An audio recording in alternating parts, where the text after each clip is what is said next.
দিদি, তোমার বৌমা কই গো? তাকে তো দেখছি না। ও, এখনো ঘুম থেকে ওঠেনি বুঝি? শহুরে যত সব আদব কায়দা। না না, ঘুমাবে কেন? ও তো শহরে গেছে চাকরির পরীক্ষার জন্য কিছু বইপত্র কিনতে। বলো কি দিদি, ঘরের বউ চাকরি করবে? ছ্যা ছ্যা ছ্যা ছ্যা ছ্যা ছ্যা ছ্যা। কেন চাকরি করতে পারবে না? কেন? এত কষ্ট করে পড়াশোনা শিখেছে, সেটা কাজে লাগাবে না? মেয়ে মানুষদের ওইসব ওই লেখাপড়া বিয়ের আগে অবধি ভালো। বিয়ের পর সংসার ধর্ম পালন করবে, বাচ্চা মানুষ করবে, পাড়ার বৌদিদের সাথে গাল গল্প করবে, তবে না। কি যে বলো মানসী, ওসব আগেকার দিনে হতো। এখন দিন বদলেছে। ছেলে মেয়ে কাঁধে কাঁধ মিলিয়ে একসাথে কাজ করছে। সব ধরনের জীবিকাতেই মেয়েরা স্বাচ্ছন্দ্য আর স্বাবলম্বী। তোমার বৌমাটি যে তোমার মাথাটি খেয়েছে সেটা বুঝতে পেরেছি। না হলে ওই ছেলেদের সাথে কি আর ওই মেয়ে মানুষদের তুলনা করো? এই তো হাসি, এসে গেছিস। বাইরে কি রোদ, একটু জল দাও না। আরে মানসী কাকিমা যে, কেমন আছেন? তা বাপু ভালোই আছি, কিন্তু তুমি তো বেশ গায়ে হাওয়া লাগিয়ে ঘুরে বেড়াচ্ছ দেখছি। বিয়ের পর কোথায় শাশুড়ি মায়ের সেবা করবে, চা জল খাবার বানাবে, রান্না করবে, তা না তুমি তোমার শাশুড়িকে বলছো জল দিতে? এ কি অনাসৃষ্টি! আহ মানসী, মেয়েটা তেতে পড়ে এলো, তাই একটু জল দিচ্ছি। এতে অসুবিধাটা কি? পরে বুঝবে। আমার কি? আচ্ছা বসো দেখি, নারকেল নাড়ু বানিয়েছি, মেয়ের জন্য নিয়ে যাও কয়েকটা।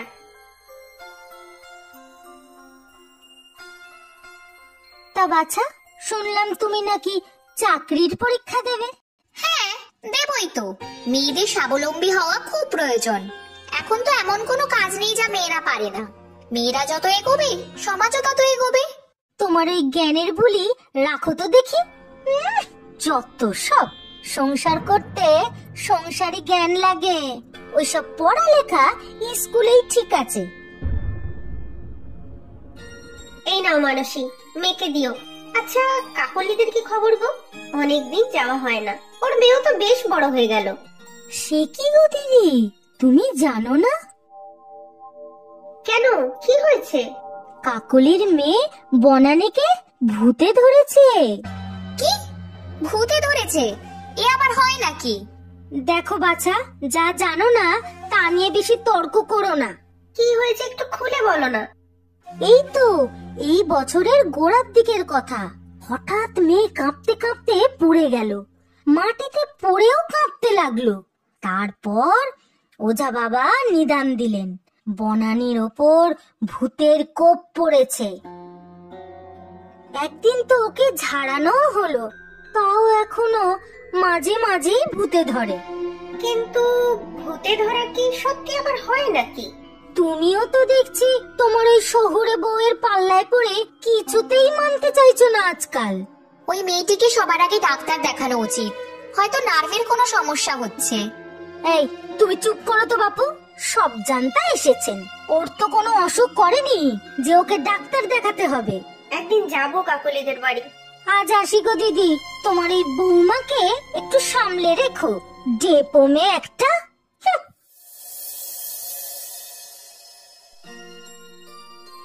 এই খবরটা পড়েছো?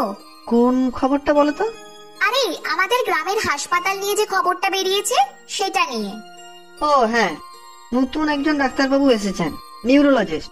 আর আরো কিছু উন্নত মানের যন্ত্রপাতি আনা হয়েছে রোগীদের সুবিধার্থে, যাতে এখানেই ভালো করে পরীক্ষা নিরীক্ষা করা যায়। এখানকার লোকাল কাগজে বেরিয়েছিল, তাও দিন 2 আগে। কিছু কি হয়েছে? তুমি বনানীকে চেনো? বনানী নামটা চেনা লাগছে। কে বলো তো?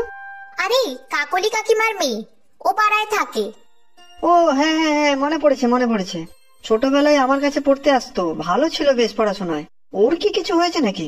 সেদিন ওই গ্রামের মানসী কাকিমা এসেছিল। ওরে বাবা, বড় কুচিতে মহিলা, খালি এর খবর তাকে আর তার খবর ওকে। তোমাকে কিছু বলেছে নাকি? ধুর, ছাড়ো তো, কত লোকে কত কথা বলবে, সব কথা ধরতে নেই। তবে উনি ওই বনানীর সম্পর্কে একটা কথা বললেন। ওকে নাকি ভূতে ধরেছে, সারা শরীর কাঁপতে থাকে, জ্ঞান থাকে না। তা আবার হয় নাকি? এগুলো সব বুঝলো কি? আমি ঠিক শিওর নই, তবে সিমটম যেরকম বললো মনে হয় মৃগী। তাই ভাবছি ওই নতুন ডাক্তার বাবুকে যদি একবার দেখানো যেত। তুমি চাইলেই কি আর সব হবে? একবার যদি অন্ধবিশ্বাস ঢুকেছে এদের মনে, তাকে বার করবে কার সাধ্য? তা জানি, তবে সব জেনে শুনেও চুপ করে থাকার কোনো মানে নেই।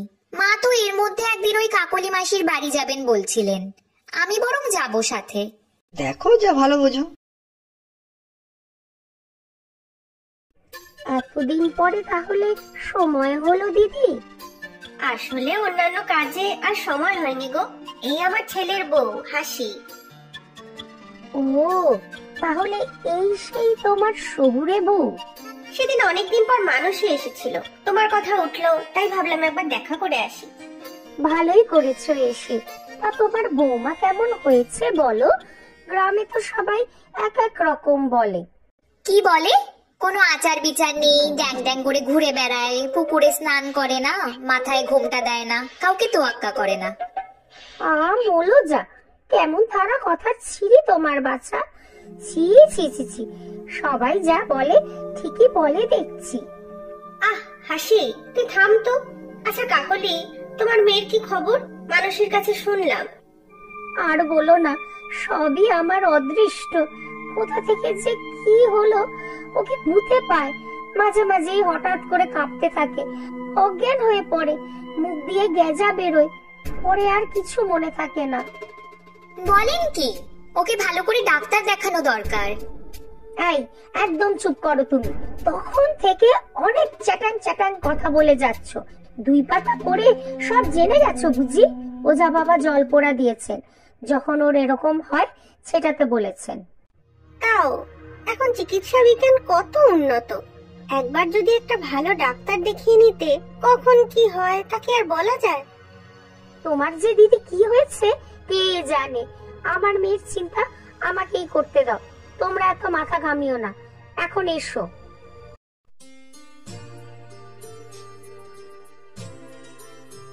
ও দিদি, একটু শুনবে?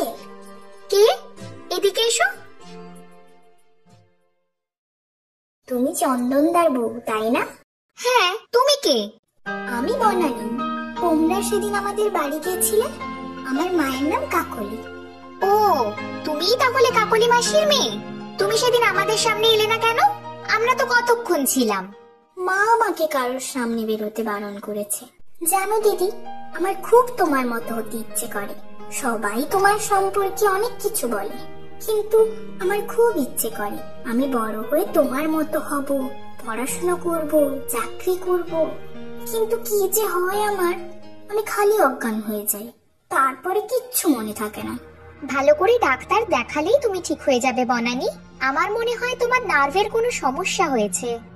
জানো তো, মা আমাকে স্কুলেও যেতে দেয় না। আমার খুব ভালো লাগে পড়াশোনা করতে, কিন্তু মা করতে দেয় না। বলে কি হবে, আমাকে নাকি ভূতে ধরেছে। এখন কেউ আমার সাথে মেশে না, সবাই এড়িয়ে যায়। আমাকে তুমি বাঁচাও। তুমি এখন বাড়ি যাও, আমি দেখছি কি করা যায়। আর আমার সাথে যে তোমার দেখা হয়েছে কাউকে তা বলবে না। আমি তোমার কথা বুঝতে পারছি, কিন্তু আমরা গেলে ওরা ব্যাপারটা সহজভাবে নেবে না। তুমি জানো না, এই গেঁয়ো লোকেরা নিজেদের অন্ধবিশ্বাস, কুসংস্কার বজায় রাখতে কি না করতে পারে। সব বুঝতে পারছি, তবে সব জেনেও চুপ করে থাকা কি উচিত? একবারটি চলো তুমি আমার সাথে। যদি ওর বাবা মাকে একবার বোঝানো যায়। মেয়েটা লুকিয়ে এসে আমার কাছে সাহায্য চাইলো, এইটুকু কি আমরা পারি না ওর জন্য করতে? আচ্ছা চলো যাই একবার।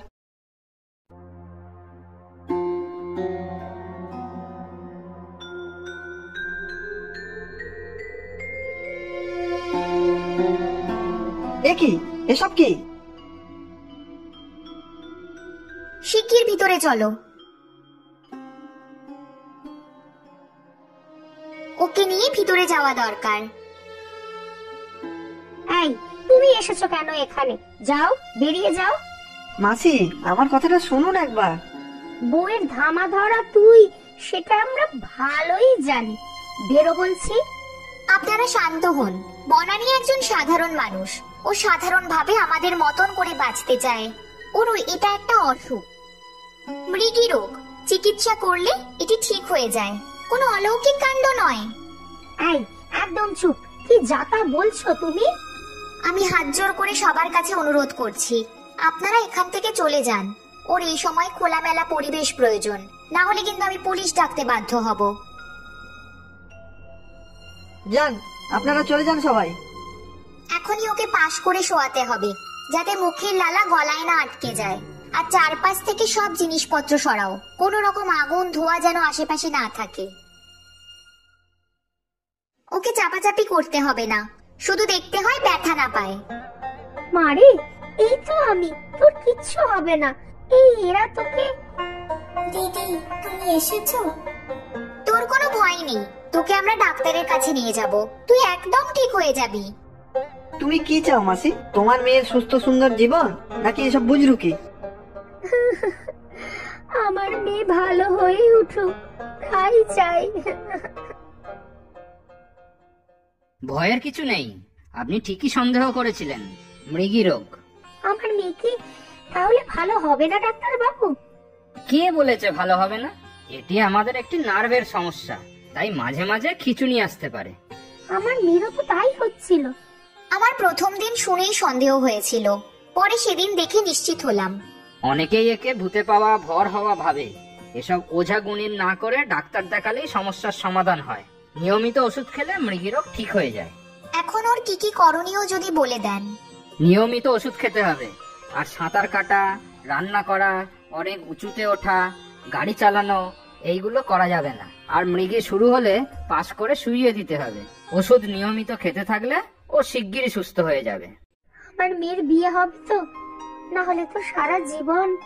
না গো কাকিমা, ও সব ঠিকঠাক করে ওষুধ খেয়ে ধীরে ধীরে সুস্থ হয়ে উঠুক, তারপর আমি নিজে ওর জন্য পাত্র খুঁজবো। আর আমি নিজে দাঁড়িয়ে থেকে ওর বিয়ে দেব।